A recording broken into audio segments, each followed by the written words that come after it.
Obrigado, Pai, porque subir a montanha não é tarefa humana, de esforço humano, é decisão humana, mas poder de Deus.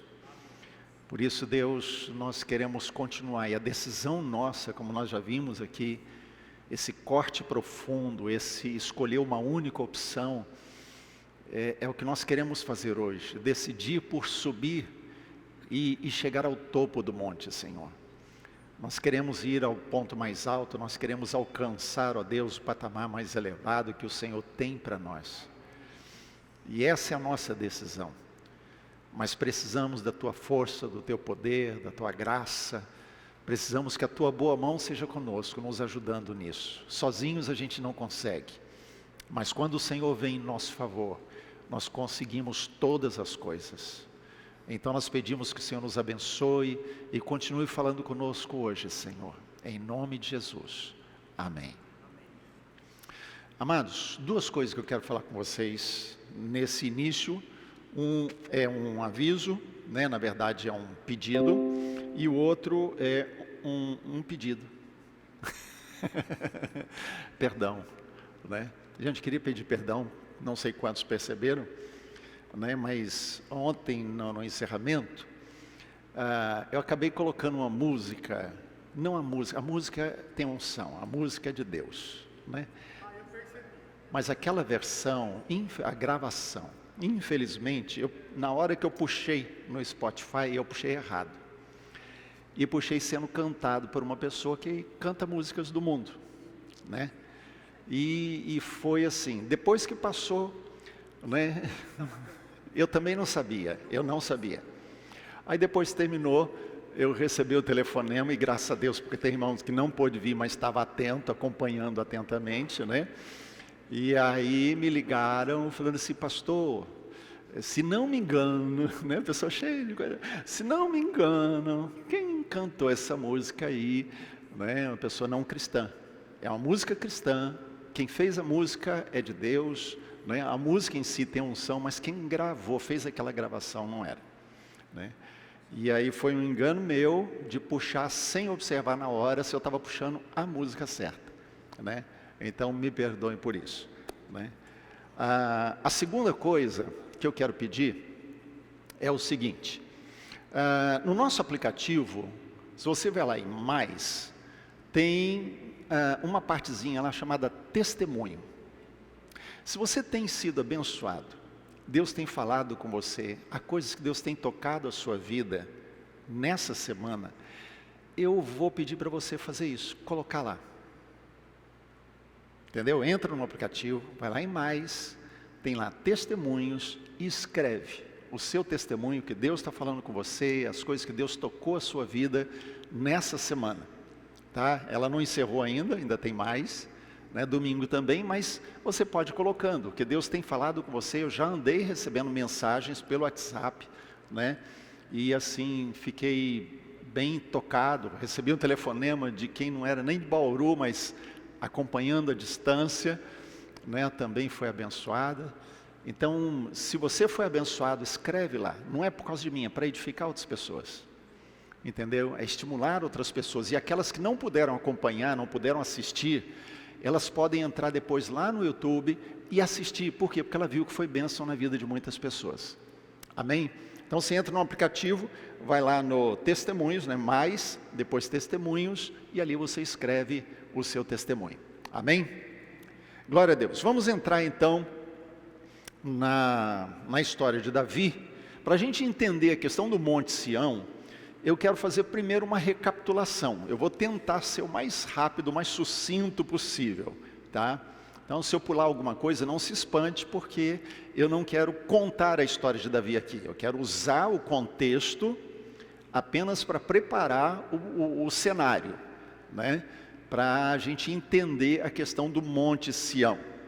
Então, para entender, a gente precisa rever a história de Davi, né? Ele era um menino ruivo, de boa aparência, e possivelmente Davi era filho bastardo, né? Por que a gente fala isso? Embora não seja costume na Bíblia apresentar o nome da mãe, normalmente era o nome do pai, às vezes acontece, mas às vezes não acontece. Mas o nome da mãe de Davi não aparece, então a gente não tem um nome. Mas algumas evidências, elas nos apontam o fato de que Davi fosse filho de uma serva de Jessé. Isso era algo que acontecia na antiguidade. Então você vai encontrar Agar, serva de Sara, deu Ismael, né, como filho de Abraão. Então Isaac era de Sara e Abraão, mas Ismael era só Abraão, mas com a serva. A gente vai encontrar com a Zilpa, né, a serva de Lia, que também deu filhos, e também Bila, a serva de Raquel, que também deu filhos a Jacó.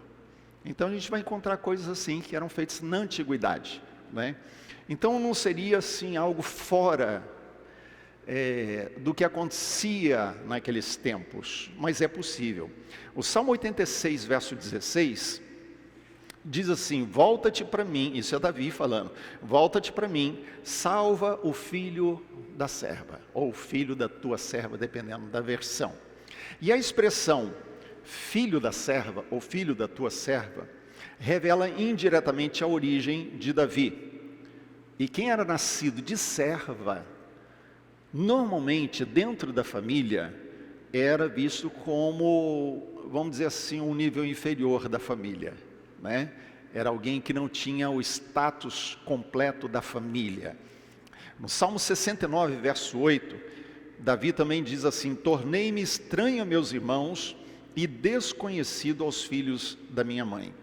Davi era desprezado pelos demais, a gente sabe disso, né? Lembra quando ele é mandado por Jessé na frente de batalha lá para ver como é que os irmãos estavam e trazer notícia para o pai?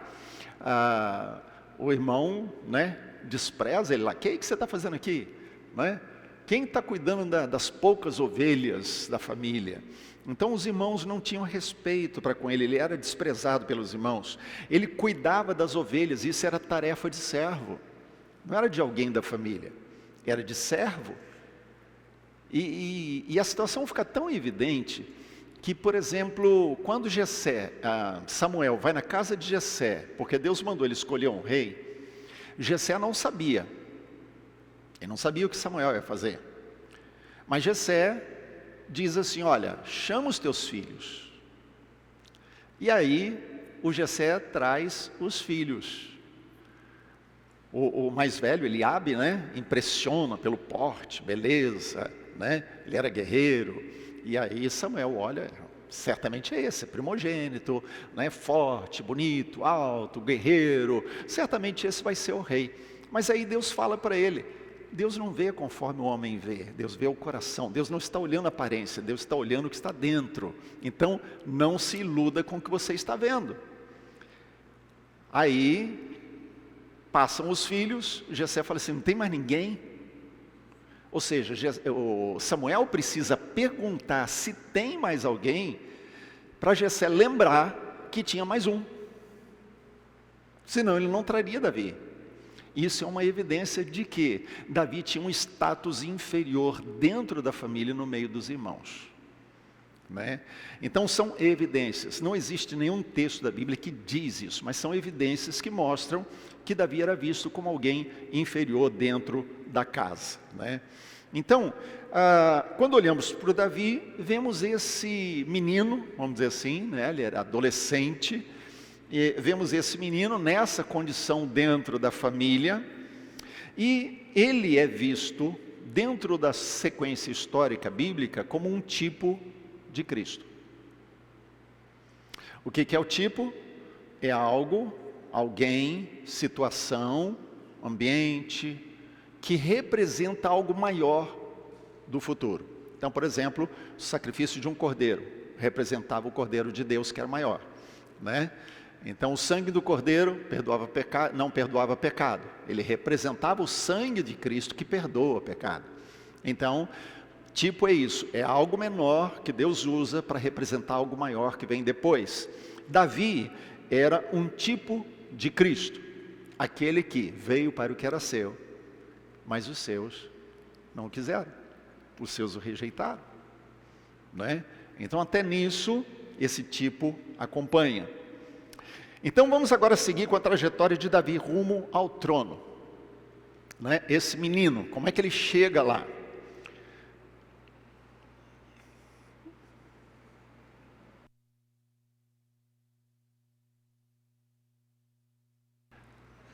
Dura tossir sem desligar o microfone. Então tem que achar o botãozinho para desligar, né? Não tem jeito. Não é vocês, é o barulho que ia fazer, né? Mas vamos lá. Então vamos seguir com a trajetória de Davi, mas eu quero deixar um provérbio. Um provérbio, quer dizer, uma frase usada, né, que sintetiza uma verdade maior. Então, quem não serve para servir, não serve para governar. Eu vou repetir. Nós vamos seguir a trajetória de Davi, de adolescente até rei, e tomando o Monte Sião, a partir de um princípio que diz que aquele que não serve para servir, não serve para governar. Dizer que não serve para governar não quer dizer que nunca vai ter um cargo de governo. Porque, vamos usar a seguinte expressão bem, né? Até quem não presta chega no governo. E a gente está cansado de ver isso na política, né? Que não tem condição nenhuma. Então não estou dizendo que a pessoa que não serve nunca vai governar. Estou dizendo que quem não serve não tem estrutura, moral e capacidade para governar. E se o fizer, vai fazer errado. Se a gente olhar para a história de Saul, a gente vai perceber que Saul não estava habilitado para governar. Ele era o melhor que Israel tinha, mas não tinha condições de governar, né? Mas vamos lá. Samuel então chega na casa de Jessé. Davi é esquecido, primogênito, impressiona, mas Deus mostra que não é isso. Aí 1 Samuel capítulo 16, e você já vai deixar sua Bíblia aberta e marcada nesse ponto. 1 Samuel capítulo 16. Vamos lá, Bíblia de verdade, é mais fácil. 1 Samuel capítulo 16. A gente vai ler os versos de 11 até o 13.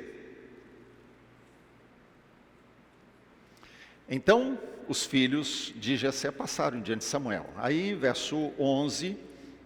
Então Samuel perguntou: são esses todos seus filhos? Jessé respondeu: ainda tenho o mais novo, mas ele está no campo tomando conta do rebanho. Mande chamá-lo, disse Samuel.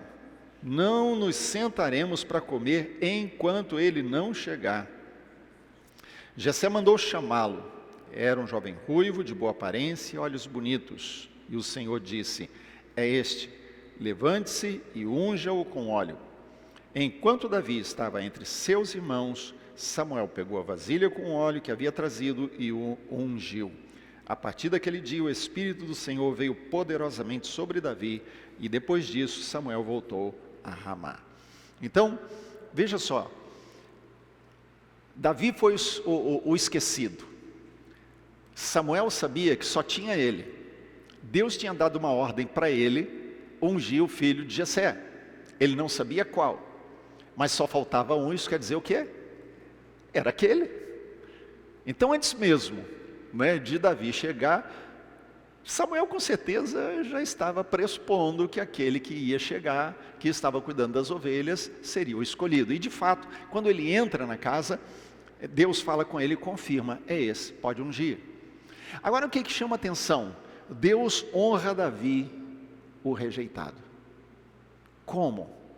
Não nos sentaremos até que ele chegue. Gente, só faz com autoridade. A gente só faz isso com alguém que a gente considera importante. Em qualquer lugar, na sua casa, numa recepção, num evento, você chega e vai sentando, não é? Aí, esqueceu, tinha um convidado de honra. Onde ele vai ficar? Não é? Você está na sua casa, vamos almoçar. Cada um vai num horário, cada um senta e come, né? Já fiz muito isso. Mas acaba sendo desonra um com o outro. Quando você espera e senta junto, ou seja, você não se adianta, não vai fazer do seu jeito, na sua hora, né? Do jeito que você gosta. Então, o que Samuel está dizendo é: não vamos nos sentar até que ele chegue. Por quê? Porque eu sei que ele é o rei. E ninguém se senta enquanto o rei não sentar. Então, o rejeitado está sendo honrado publicamente e entre os seus irmãos. Lembra de José? Ele recebe sonho, compartilha com os irmãos. E quando ele tem um outro sonho, compartilha com o pai e com os irmãos, a Bíblia diz que mais ainda o odiavam. Ou seja, o ciúme, a inveja, fazia com que eles quisessem mal do irmão. Os irmãos de Davi, a mesma coisa, alimentavam isso. Agora eu imagino, depois dele ser honrado ali na frente de todo mundo, talvez Eliabe, quando chegou, primogênito, já esperava que o óleo ia ser jogado sobre a sua cabeça. E de repente, não é esse. Aí o segundo vem, opa, se não é ele, sou eu. E vai passando um a um, até que vem aquele que eles desprezavam. A inveja, com certeza, os consumiu. Por isso, eles não consideravam Davi e não o honravam. Olha o Salmo 113, abre comigo lá, deixa marcado aí 1 Samuel 16. Vamos para o Salmo 113.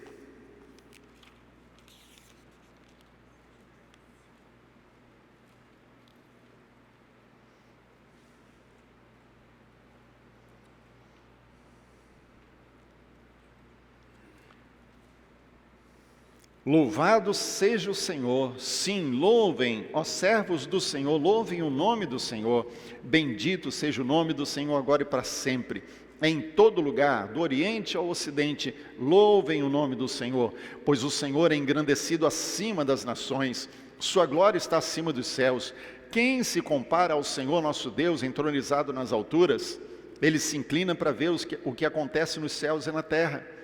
Levanta do pó o necessitado, ergue do lixo o pobre, coloca-os entre príncipes, entre os príncipes do seu povo, de uma família, dá uma família a mulher estéril e a torna mãe feliz.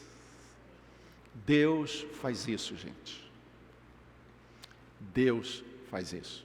Coloca os seus, ainda que os mais humildes, em lugar de destaque, e não faz porque eles sejam bons, faz porque a graça do Senhor é que faz.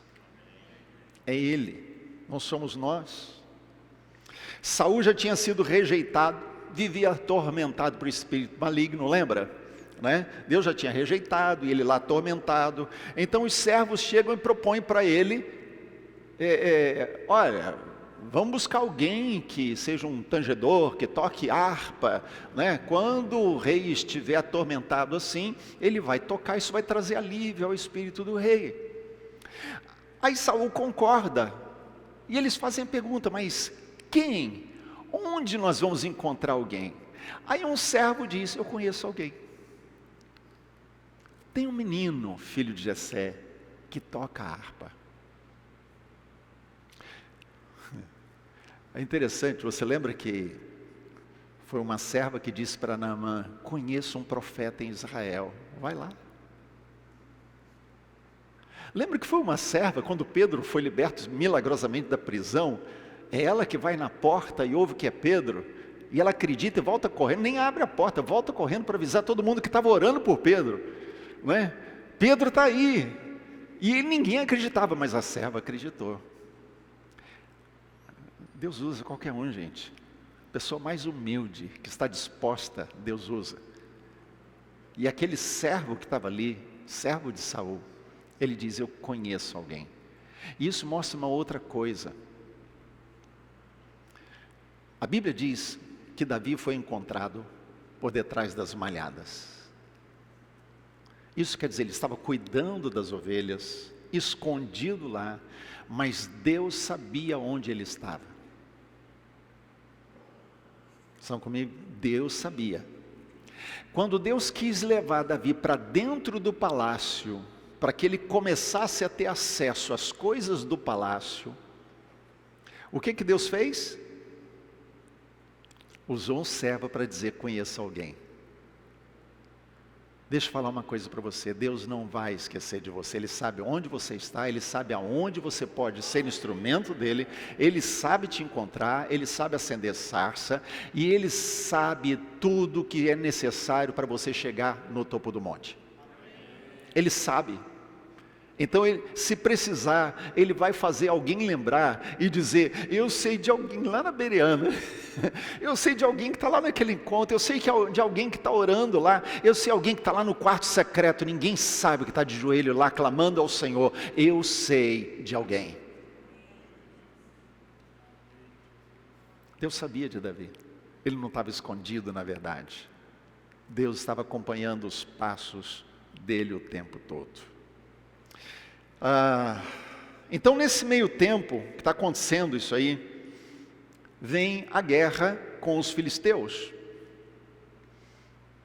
Aí o exército filisteu e o exército de Israel, né, estão ali, e vem o gigante. Aí Golias se apresenta, né, aquele 3 metros de altura, forte, guerreiro experimentado, começa a desafiar o exército, só que ele não é bobo, ele olha para ele mesmo, ele sabe que ele é grande, ele sabe que ele é forte, ele sabe que ele tem condição de lutar, e ele vence qualquer soldado, então ele faz o desafio, manda um de vocês, o melhor de vocês para lutar comigo, se a gente vencer, vocês se tornam nossos escravos, se nós vencermos, vocês se tornam nossos escravos. Se vocês vencerem, nós nos tornamos seus escravos. Mas confiando que o tamanho era garantia, que a experiência pessoal era garantia. E aí Davi vê aquela cena, 40 dias ali, né? E Golias desafiando o exército, né? Fazendo esse desafio para eles. E aí Davi fica incomodado com aquilo e ele decide lutar com o Golias. Não vou entrar em detalhes, né, mas vocês lembram, ele pega 5 pedras do riacho e ele prepara a sua funda. Ele era especialista em funda, então naquele tempo muitas pessoas usavam a funda. Existiam pessoas que eram peritas, que eram capazes de acertar um fio de cabelo com a funda. Então eles eram precisos, e Davi era um deles, embora ele não fosse da tribo que era especialista, mas ele era um especialista, né? Então ele consegue acertar a testa do Golias, Golias cai, ele não morre, ele cai atordoado com aquilo. Davi vai lá, pega a espada do próprio Golias e corta a cabeça dele, ou seja, mata ele ali e acabou, né?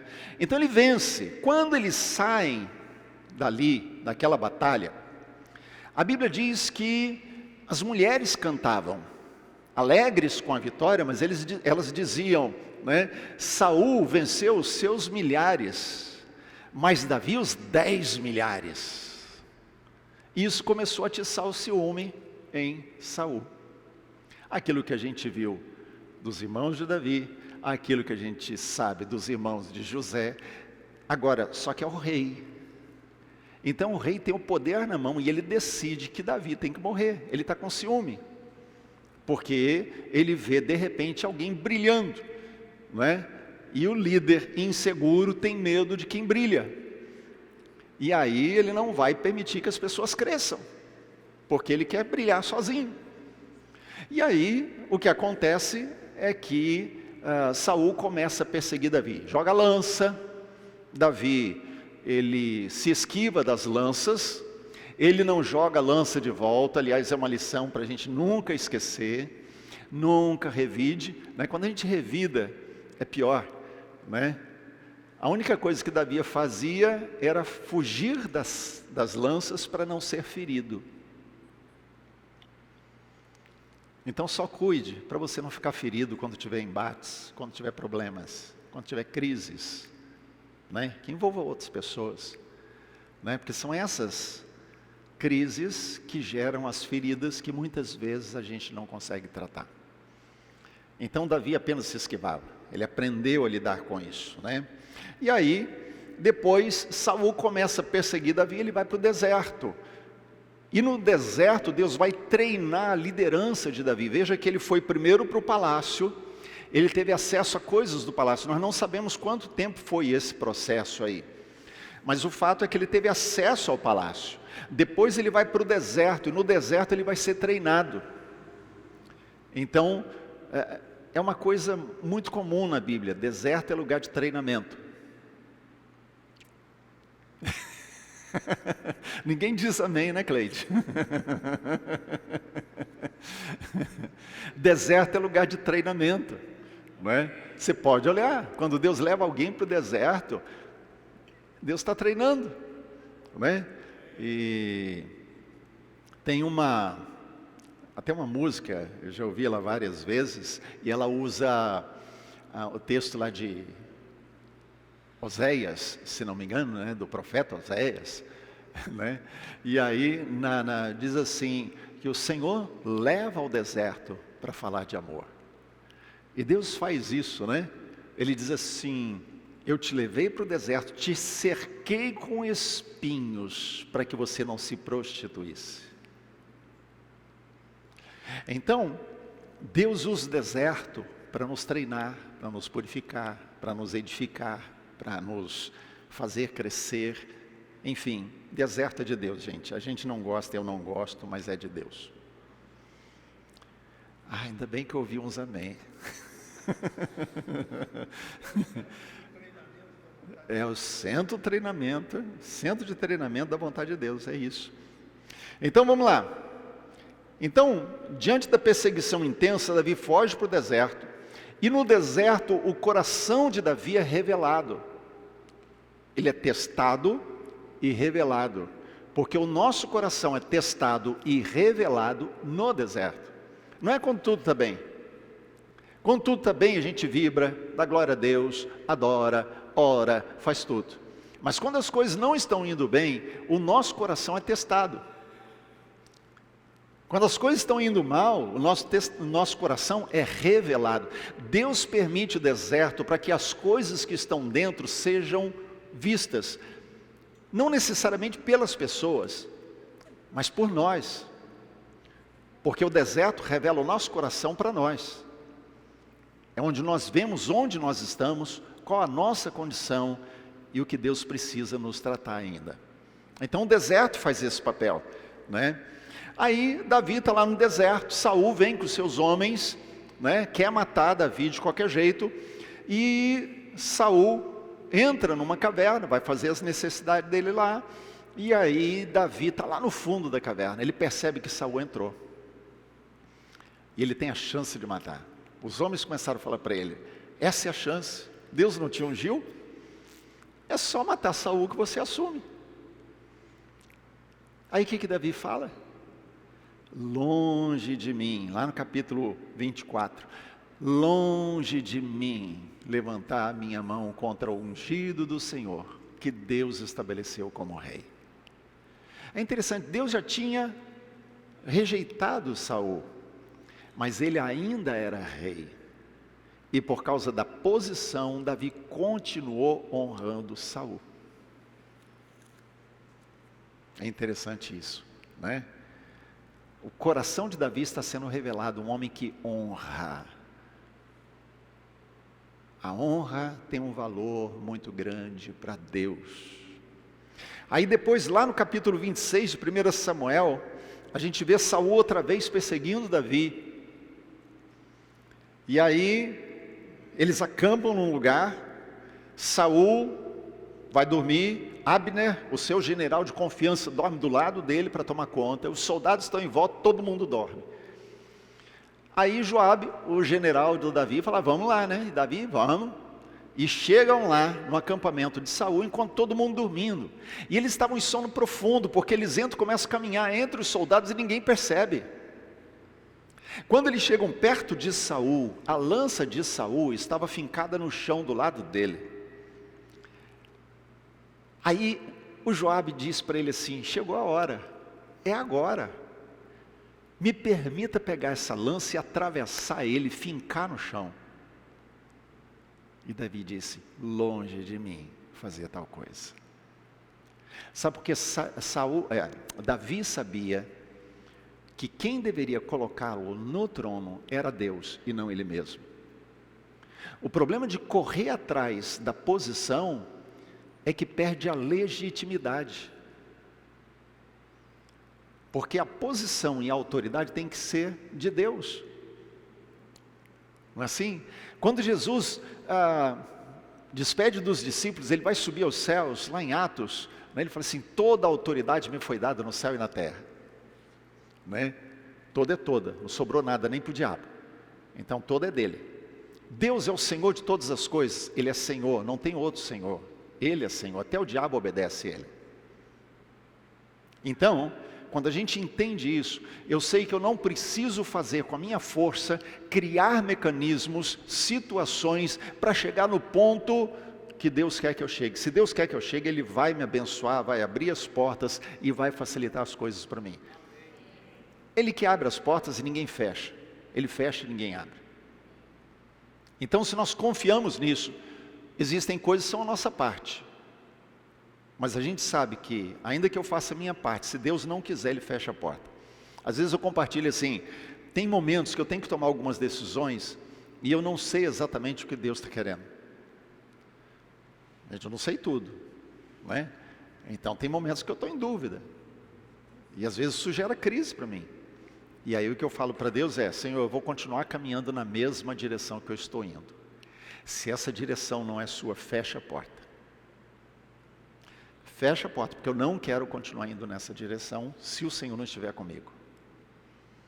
Porque se eu decidir fazer ou caminhar numa direção que não é de Deus, Deus não vai comigo. E aí vem a oração de Moisés que eu tenho que fazer todo dia. Se o Senhor não for comigo, não permita eu ir nessa direção. Fecha a porta. Amém?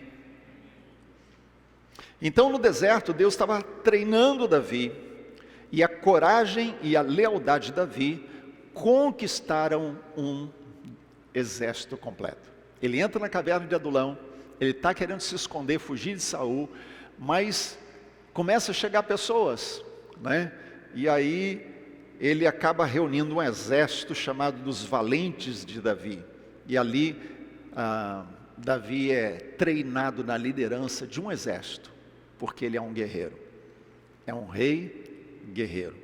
Quando ele peca com Batseba, quando ele mata Urias, é porque ele tinha perdido a visão da guerra.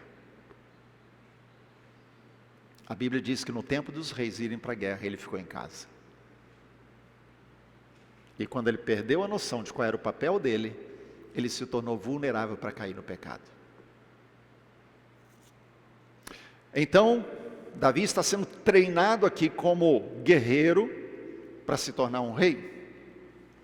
E aí quando a gente analisa a vida dele, Davi lutou como um rei, manteve a sua lealdade a Saul, ao povo, desenvolveu o hábito de consultar ao Senhor, Deus, devo ir, não devo ir, e Deus falava com ele, e recusou atalhos. Se tem que ser de Deus, vai ser do jeito de Deus e não do meu jeito.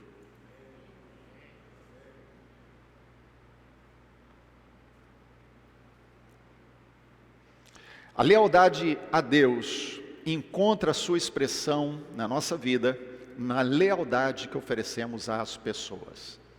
Lealdade a Deus e lealdade às pessoas estão intimamente ligados. Não tem uma pessoa que possa dizer assim, não, eu sou leal a Deus, mas é desleal com pessoas, desleal com seu líder, desleal com o patrão. Não existe. Se você é leal ao Senhor, essa lealdade vai aparecer em todas as áreas da sua vida. Uma coisa está ligada à outra. Davi demonstrou lealdade a Deus, demonstrando lealdade ao Senhor.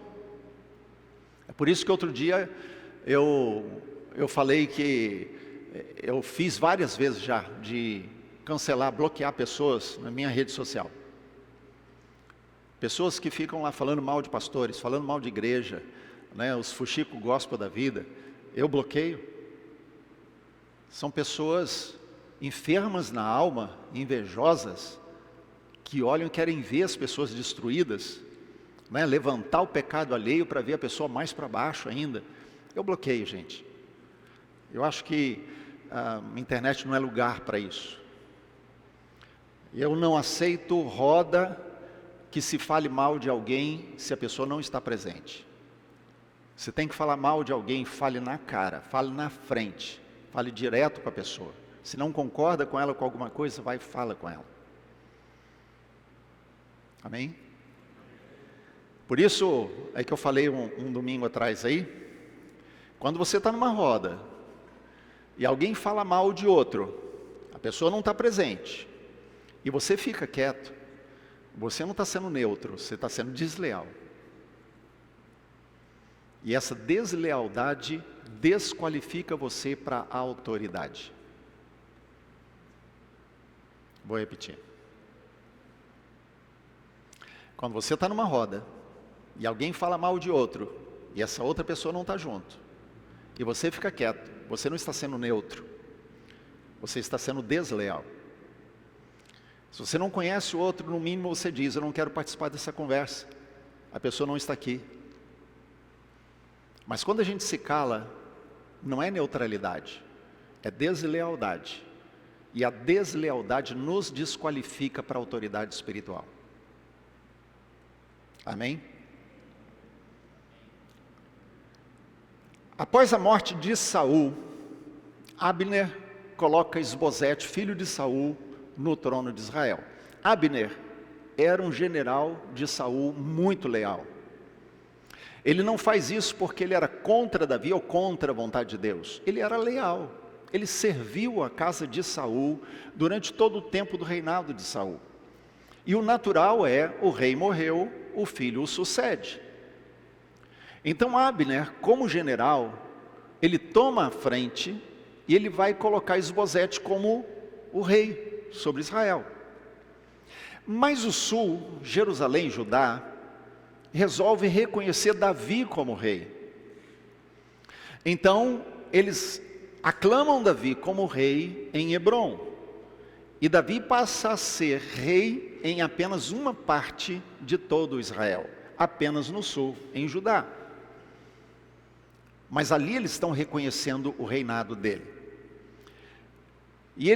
Só que a parte norte, que são as demais tribos, estavam seguindo o filho de Saul. Apesar do que Saul tinha feito, eles estavam seguindo Esbozete. Ocorre que chega um momento em que Abner, o general de Saul, estava se tornando muito visto, poderoso. A Bíblia diz que ele se tornou poderoso. Mas não é um poderoso no sentido de que ele estava mandando em tudo. É poderoso no sentido de que ele estava vencendo todas as batalhas que ele entrava. Ele era respeitado pelas tropas. Então, o Esbozete, ele vê aquilo e ele começa a ficar com medo. Líder fraco. Ele tem medo da liderança de Abner ficar tão poderoso que tomasse o lugar dele. Então ele tenta fazer com Abner, Esbozete tenta fazer com Abner, aquilo que lá atrás a mulher de Potifar fez com José, uma mentira, uma calúnia. Lembra, a mulher de Potifar tentou seduzir José, ele não aceitou, ele não quis, e aí, na hora que ela tenta pegá-lo à força, ele foge, mas a túnica dele, a capa, o pano que cobria a sua roupa, fica com ele, com ela. E ela usa aquilo para caluniar e dizer: ele tentou me forçar. E aí ele é lançado na prisão. E o Esbozete, ele chega e diz assim: olha, a concubina do seu pai, você não se deitou com ela? Quando Abner ouve aquilo, ele fica revoltado. Ele diz: o que passou na sua cabeça para pensar que eu seria capaz de fazer uma coisa dessa? A lealdade dele não podia ser contestada. A vida de Abner mostra alguém extremamente leal. Por isso ele diz, ele invoca essa lealdade. E ele diz: o que passou na sua cabeça? Eu não aceito, porque alguém leal não aceita outro desleal. O que o Abner faz? Abandona o Esbozete. Fala assim: eu não vou andar com alguém desleal. A minha vida é de lealdade e eu não ando com desleal. Gente, isso é uma lição para a gente. Não ande com pessoas desleais. Não se associe com pessoas desleais. Porque a pessoa que é desleal com outra é com você também. Porque o desleal nem sempre faz na frente. Muitas vezes faz por trás. Falar mal de outros, quando você não está falando de você. Certo? E Abner traz uma lição aqui. Ele não quer andar com desleal. Então ele decide deixar Isbosete e diz: eu vou me aliar a Davi. Porque Davi já tinha fama de lealdade e coragem. Então ele vai para o lado de Davi, senta com Davi, propõe uma aliança, Davi aceita. E aí, quando o Abner está indo para convencer as outras tribos e soldados a se aliarem a Davi, vem o Joabe e o mata à traição.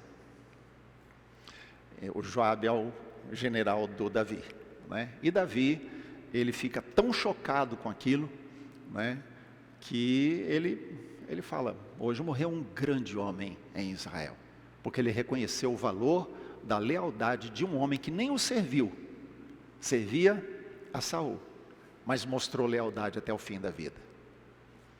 Então, Joabe acaba matando Abner e Joabe fez isso por causa de Azael, irmão dele, né, que tinha sido morto numa guerra pelo Abner. E agora, com a morte de Isbosete, Davi é aclamado rei sobre todos. Aí a gente vai pular para 2 Samuel, capítulo 5. Segundo livro de Samuel, capítulo 5.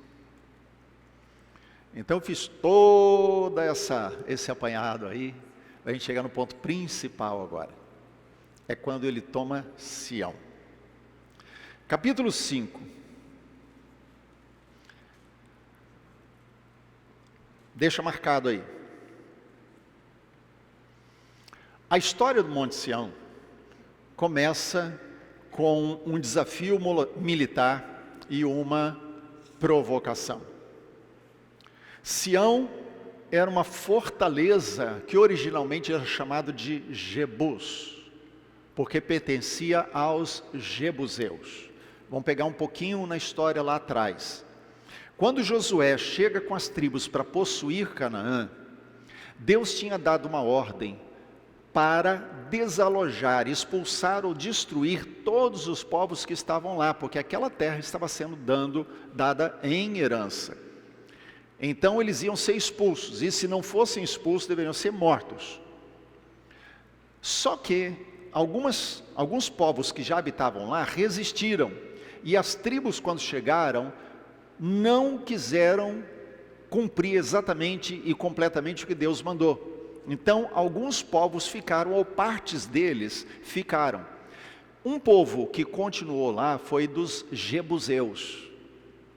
Então o que Davi vai ter agora pela frente é um fruto da desobediência lá atrás.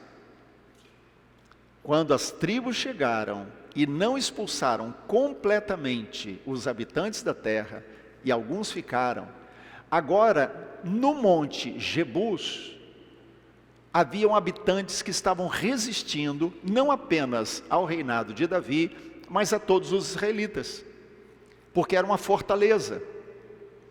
Então o que eles fazem? Eles zombam de Davi e diz que ele não vai conseguir entrar naquele lugar. Verso 6 de 2 Samuel 5, capítulo 5, verso 6. Então o rei partiu com seus soldados para Jerusalém, a fim de lutar contra os jebuseus que viviam naquele lugar. Os jebuseus zombavam de Davi: você jamais entrará aqui, até os cegos e aleijados são capazes de impedi-lo. Diziam isso porque imaginavam estar seguros. Mas Davi tomou a fortaleza de Sião, que hoje é chamada Cidade de Davi. Então, quando eles zombam, estão dizendo: você não vai entrar aqui, se tentar entrar, até um cego vai conseguir derrotar você. Davi faz um desafio para os seus soldados: quem tem alguma ideia de como nós vamos entrar lá? E aí eles trazem para ele a ideia, a água da fortaleza vinha de fora, e havia um túnel por onde a água chegava lá. E eles disseram, vamos entrar por esse canal de água. E eles fizeram isso. Entraram pelo canal e chegaram até a fortaleza e conseguiram conquistar. E Davi conquistou Jebus, que passou a ser chamado Cidade de Davi, e depois passou a ser conhecida como Sião. Verso de número 7, né? Ele fala isso.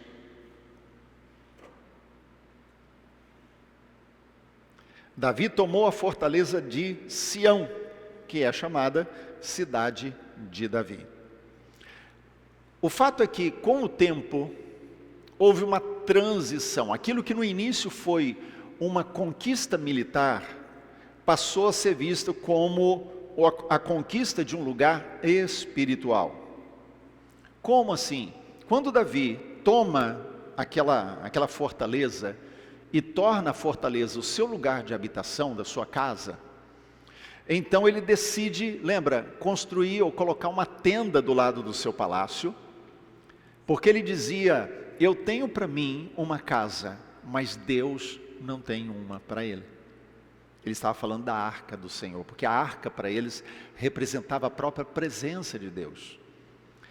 Então ele decide colocar uma tenda especial e manda buscar a arca. Lembra, 2 vezes ele vai buscar a arca, na primeira frustrada, né? Depois ele vai buscar o que estava orientado lá nas escrituras, que Deus tinha dado de orientação na lei, e aí ele percebe que é com os sacerdotes que tem que ser feito, e ele volta, vai a segunda vez, e traz a arca para Jerusalém, porque o sonho de Davi era esse, que a arca estivesse em Jerusalém.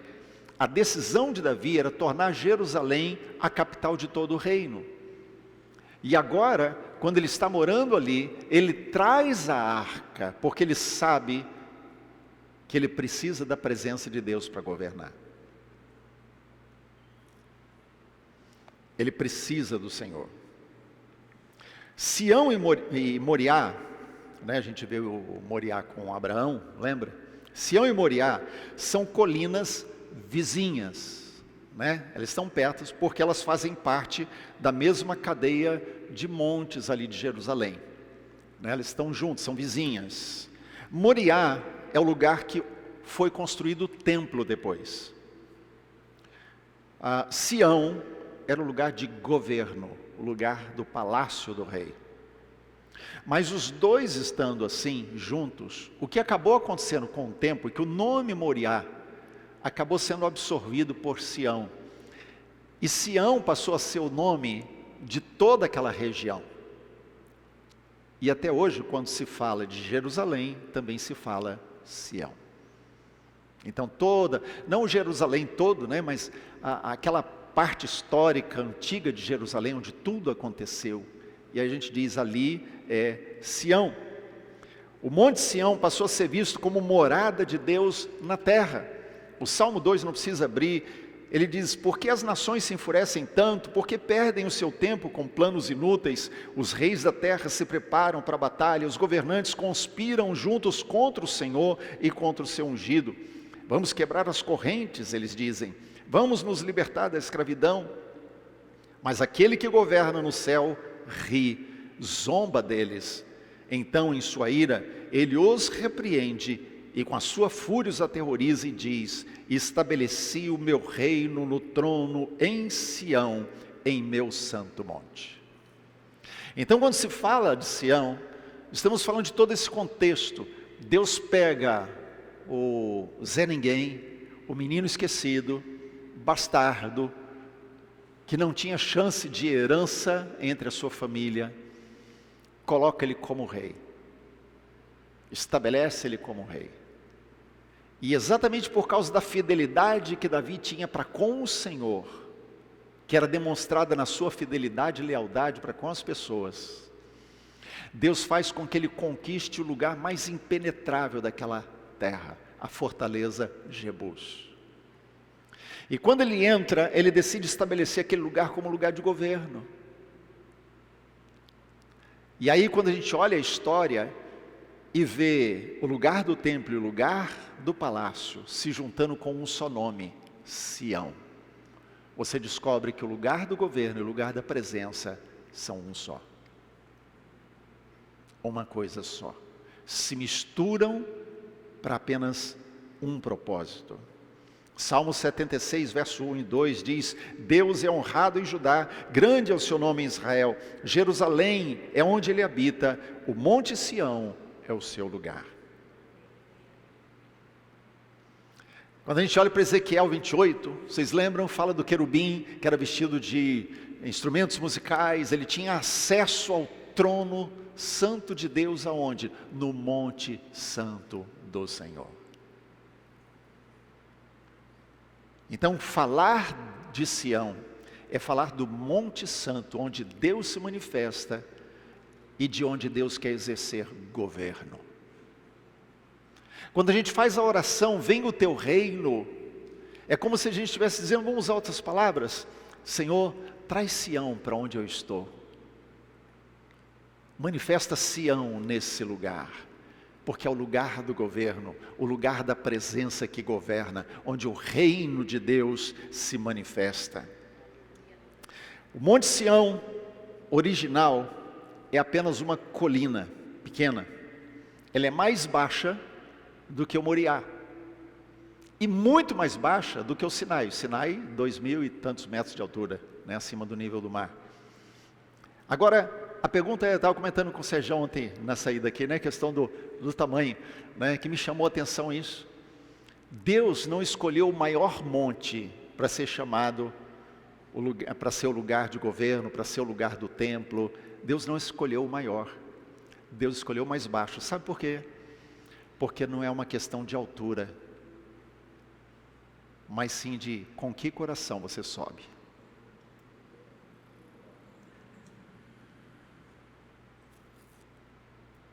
Não é subir o alto monte, mas subir com o coração certo. E se você sobe com o coração certo, você encontra o lugar da presença, onde você pode exercer autoridade sobre as coisas da terra.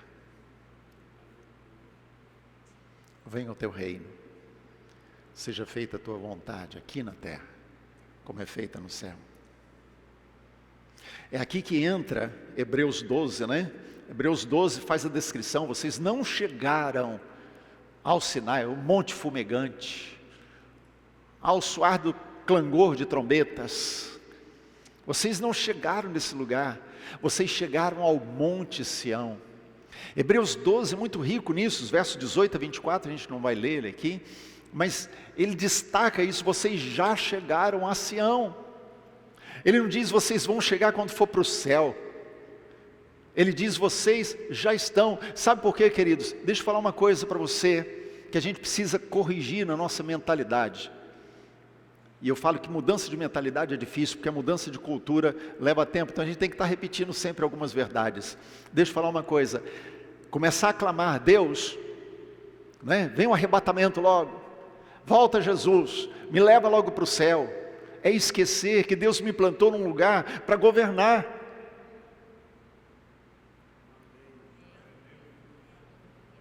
Quando Ele quiser me levar, Ele vai me levar. Mas enquanto Ele não me levar, Ele me plantou aqui para exercer autoridade espiritual onde eu estiver. Não importa quanto tempo eu vou viver, se eu vou viver até 100, 120. Não importa quanto tempo, o que importa é, enquanto eu estiver aqui, Deus me plantou onde eu estou para governar. Então onde você está, onde você trabalha, onde você atua, em qualquer área que você esteja, você foi plantado ali para exercer autoridade espiritual. Hoje eu recebi uma mensagem, né? Uma irmã aqui da igreja, falando assim, pastor, aconteceram algumas coisas aqui no local de trabalho, e eu fui conversar com a pessoa responsável, e eu perguntei, vocês não aceitam oração? Quer que meu pastor venha aqui orar com vocês? E a pessoa disse, sim, eu quero. Então eu falei para a Gisele, vamos agendar o horário para a gente ir lá e orar. Por quê? Porque nós não estamos por acaso onde estamos. Você não está por acaso no seu trabalho. Deus te plantou ali com uma função espiritual e de autoridade que você precisa exercer. Então, ainda que eu e você desejemos o céu, ainda que eu e você desejemos que Jesus venha, essa parte precisa ficar no segundo plano no nosso discurso, no sentido que a gente precisa entender que antes de irmos, nós precisamos cumprir uma tarefa aqui. Há algo que Deus quer que a gente faça aqui, e a gente não pode abrir mão disso. Lembra de Elias ontem? Ah, Senhor, volta. Ora vem, Senhor Jesus, né? Ele não falou Jesus porque Jesus não tinha vindo ainda, né? Mas era quase isso. Ora vem, Senhor Jesus, me leva logo. Aí o Senhor vem para ele e diz: Elias, ainda não acabou. Ainda tem mais. Você ainda tem uma tarefa a cumprir. Aleluia. Sião é o lugar onde terra e céu se encontram. É a cidade do Deus vivo, a Jerusalém celestial de Apocalipse. Céus e terra se encontram em Sião. Por isso é mais do que um lugar geográfico. Sião é uma posição que eu assumo em Cristo Jesus. Sião é mais do que um local geográfico. E você pode ir a Israel e visitar Jerusalém e dizer: eu fui a Sião, e voltar do mesmo jeito. Mas quando você decide subir o Monte Sião com Ele, você encontra uma transformação na sua vida, que começa a transbordar nos lugares onde você está. Começa a tocar as pessoas à sua volta. Querido, você já nasceu de novo, você já está em Cristo, você já está no lugar de governo, porque você já está em Sião. Hebreus 12 fala isso. Você não chegará em Sião quando for para o céu, você já está em Sião aqui na terra. É um posicionamento espiritual que você tem que assumir. Não é algo que você tem que pedir: Deus, me coloca em Sião. Não, Deus, eu assumo a minha posição em Sião. O Senhor já me colocou em Sião, então eu já estou na tua presença e eu já tenho uma autoridade que o Senhor designou para a minha vida. Então eu assumo a posição que o Senhor já me deu. Então não é uma questão de pedir: Deus me dá, é uma questão de dizer: Deus, eu assumo, o Senhor já deu. Eu aceito e recebo e tomo posição. Por isso Sião não é local geográfico, Sião é posicionamento. É quando eu me posiciono espiritualmente no mundo e no lugar onde eu estou. Estar em Sião é assumir posição de autoridade. É assumir posição espiritual. E você já está em Sião para fazer isso. Agora deixa eu falar uma coisa.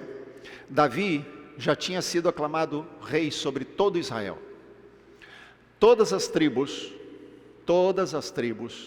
já tinham reconhecido Davi como rei. Lembra? Abner saiu de Esbozete, foi com Davi, né? Esbozete depois morre, Davi assume sobre todas as tribos. Então Davi já tinha sido reconhecido por todos, mas Davi teve que conquistar a fortaleza de Sião. Como assim? Aí eu quero fazer uma pequena diferenciação. Existem coisas que Deus nos dá, que são nossas por direito legal. Deus nos deu. Mas precisam ser exercidas na prática. Enquanto eu não ponho na prática, é apenas um direito legal que eu não uso.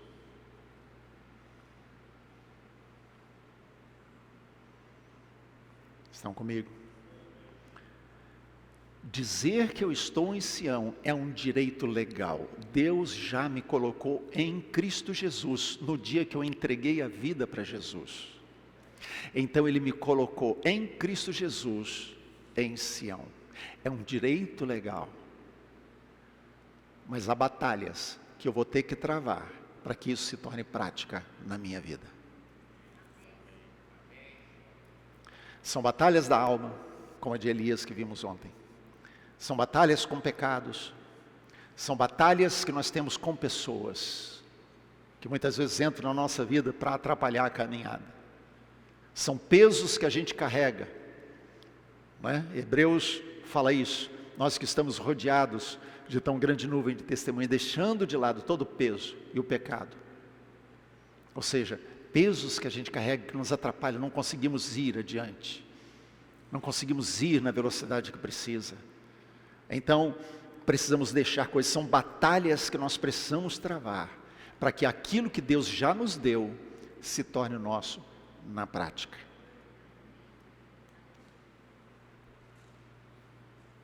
O apóstolo Paulo, escrevendo aos Romanos, ele diz que Deus nos salvou para reinar em vida. Você foi salvo para reinar em vida. Amém. Vamos ficar de pé? Fica de pé.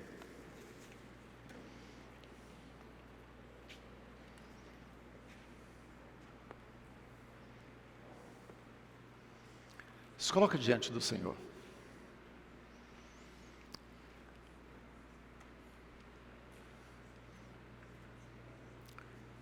Aleluia.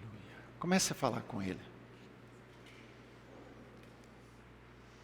Querido, nós conhecemos e servimos o Deus que é Rei sobre todos os reis, que é Senhor sobre todos os senhores, o Deus das nossas vidas já conquistou a vitória para mim e para você, porque a Bíblia nos diz, em Apocalipse, que lá na fundação do mundo, o Cordeiro foi morto. Ainda que dentro da história a gente olhe para 2000 anos atrás, mas Deus já havia estabelecido dentro do plano espiritual o Cordeiro morto desde a fundação do mundo. Isso quer dizer que lá na fundação do mundo Deus já havia garantido para mim e para você estarmos em Sião e experimentarmos um nível de vida com o Senhor que fosse mais alta e exercermos autoridade onde nós estivermos. Por isso o apóstolo Paulo fala para mim e para você que por causa do que Jesus fez, eu e você podemos reinar em vida. Reinar em vida não é mandar nos outros, reinar em vida é ter uma posição de autoridade espiritual, que muda o clima espiritual onde a gente está, muda a realidade da região onde nós estamos, muda o local de trabalho, muda as pessoas, seus colegas de trabalho começam a ser impactados, começam a desejar conhecer Jesus, os seus amigos começam a ver algo diferente em você, porque a autoridade espiritual que Deus colocou na sua vida começa a transformar o local onde você está, porque Deus não te plantou ali por acaso, mas para que você exerça a autoridade que Ele te deu desde a fundação do mundo. Deus quer fazer isso na sua vida. Oh, aleluia. Deus quer fazer isso. Diga: Deus, eu assumo. Deus, eu assumo. Eu assumo, Senhor, eu tomo posse.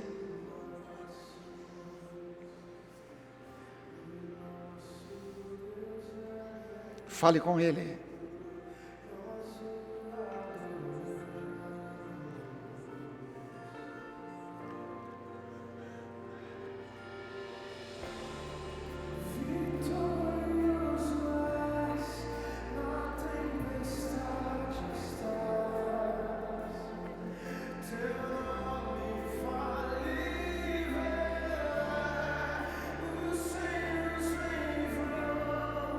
Teu trono assim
Declare a Ele que você toma a sua posição, que você aceita e assume a posição que Ele já te deu.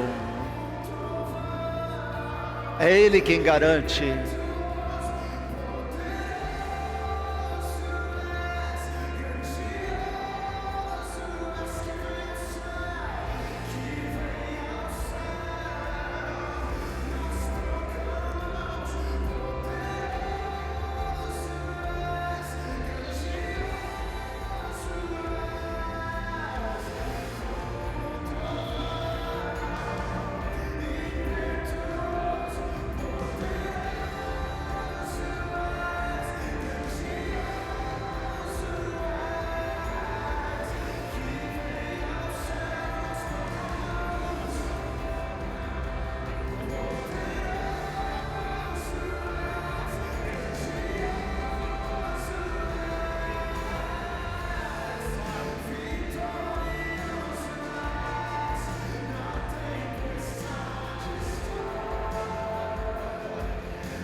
Aleluia.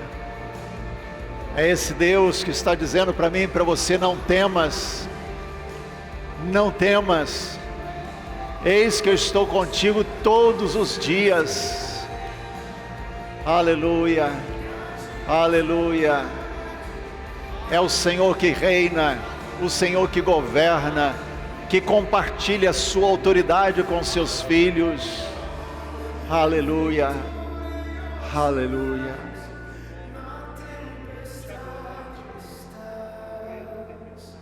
Oh, aleluia.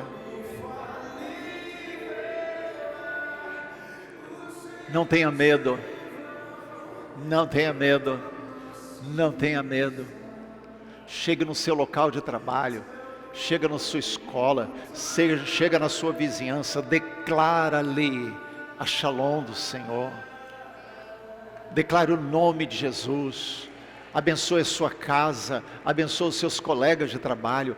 Não reclame do seu local de trabalho, abençoe, declare o reino de Deus ali, declare o reino de Deus onde você estiver, porque onde você estiver, o Senhor Jesus estará com você, e Ele é o Rei dos reis e Senhor dos senhores. Ele pode se manifestar em qualquer lugar, e Ele quer fazer isso.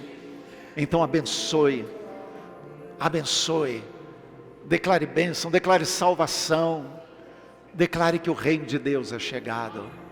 Aleluia, aleluia. Glória a Deus, glória a Deus. Amém, queridos, amém. Sentem um pouquinho. Glória a Deus. Vou só repetir um aviso, um pedido, que eu fiz logo no início. Mas se você não tinha chegado ainda, entra no aplicativo da igreja e dá o seu testemunho. Deus tem falado com você, Deus tem tocado, tem mudado algo na sua vida. Entra lá no aplicativo, vai em mais, testemunhos, e ali você escreve o seu testemunho, que Deus tem falado com você, tem tocado na sua vida nesses dias. Amém? Glória a Deus. Eu tinha falado na segunda-feira, acho que na segunda-feira, que hoje eu ia abrir para pergunta, mas a gente extrapolou o tempo, eu não sei porquê. Não sei porquê, quando eu vi já estava em cima da hora, Mas, se vocês quiserem levantar alguma questão, manda para mim, manda pelo WhatsApp, porque domingo eu vou voltar nesse tema, né? Domingo a gente, na verdade, vamos fazer um fecho geral, né? E o desafio é, vamos subir as altas montanhas com Jesus, né?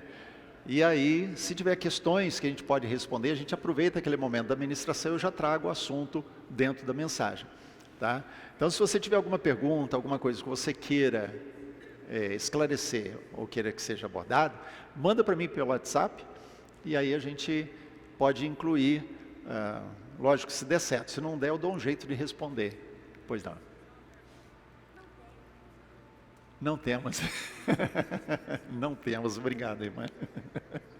Obrigado, Silvia. Glória a Deus.